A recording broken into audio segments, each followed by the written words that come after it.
પાયો એ હોય છે જે દેખાતો નથી પણ આખું જીવન એની પર ઊભું રહે છે. મજબૂત પાયા વગર કોઈ ઇમારત ઊભી રહી શકતી નથી અને એવું જ જીવનમાં પણ છે. સફળતા પાછળ સંઘર્ષ, ધીરજ, સત્ય અને શ્રદ્ધાનો પાયો રહેલ હોય છે. આજે આપણે એ પાયાની વાત કરવા જઈ રહ્યા છીએ જેને કોઈ એવોર્ડ નથી મળતા પણ જેના વગર કોઈ એવોર્ડ સુધી પહોંચતું પણ નથી. આજની વાર્તા એવા જ પાયાની છે, શાંત, મજબૂત અને નિમિત્તરૂપ. મનથી સાંભળો અને શેર કરો. આજની વાર્તા આપણી પાયાની શક્તિ જ આપણને ઊંચા આસન ઉપર લઈ જાય છે. મિત્રો, આપણને એમ કહેવામાં આવ્યું છે કે આપણામાં કોઈ પાયાની જે શક્તિ હોય છે ને, એમાં પાયાની શક્તિમાંથી રૂપાંતરિત શક્તિ પણ બને. પણ વાર્તાનો હેડિંગ એમ કહે છે કે રૂપાંતરિત શક્તિ કરતાં પાયાની શક્તિ આપણને ઊંચા આસન ઉપર લઈ જાય છે.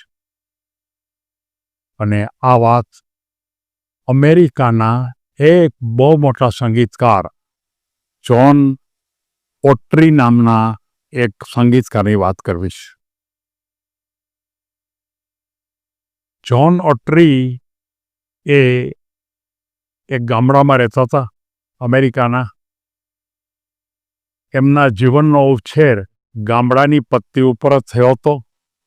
એનો પહેરવેશ, એના કપડાં, એની રીતભાત, એની બોલવાની ઢબ, એના પોતાના જે વર્તન, આ બધું જ જે ગામડાની અંદર જે રીતે થાય એ રીતે થતું.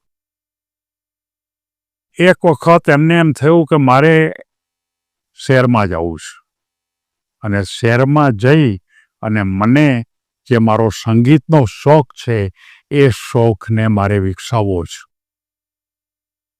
સિટીમાં જાય છે. એને પહેલો જ પ્રશ્ન થયો કે મારો આખો પહેરવેશ છે ગામડાનો છે, મારું વર્તન છે ગામડાનું છે, મારી બોલી પણ ગામડાની છે અને હું કોઈની સાથેને કોઈ સંપર્ક છે એ પણ ગામડાની રીતે જ સંપર્ક કરું છું. એટલે એના મનમાં પ્રશ્ન આવ્યો કે મારે આ શહેરની અંદર પ્રસિદ્ધિ મેળવવા માટે સૌથી પહેલાં મારે આ શહેરની ભૂમિકા ઉપર મારું પોતાનું ગોઠવવું પડે. એણે પોતાના કપડાં બદલ્યા, પોતાના જીવનની અંદર વાત કરવા માટેની પદ્ધતિ શહેરની પત્તી જેવી ઉપર લઈ કરવાનો પ્રયત્ન કર્યો. એનું વર્તન પણ એ શહેરી માણસો જેવું કરવાનો પ્રયત્ન કર્યો.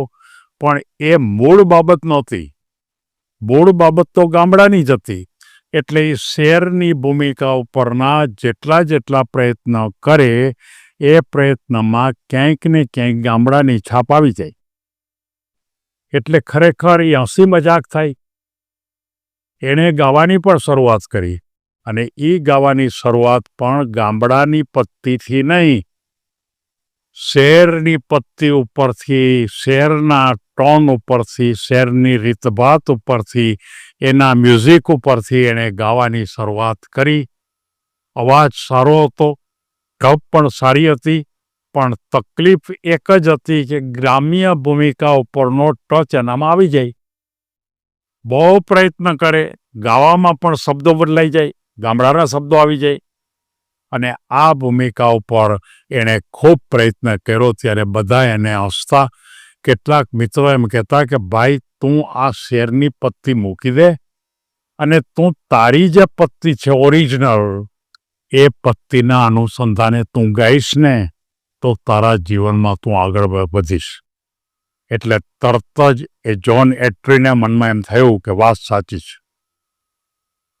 એટલે પોતાની જે મૂળ ભૂમિકા હતી ગામડાની, બોલી પણ ગામડાની, કપડાં પણ ગામડાના, એ પ્રમાણે આખો ફેરફાર કરી નાખ્યો.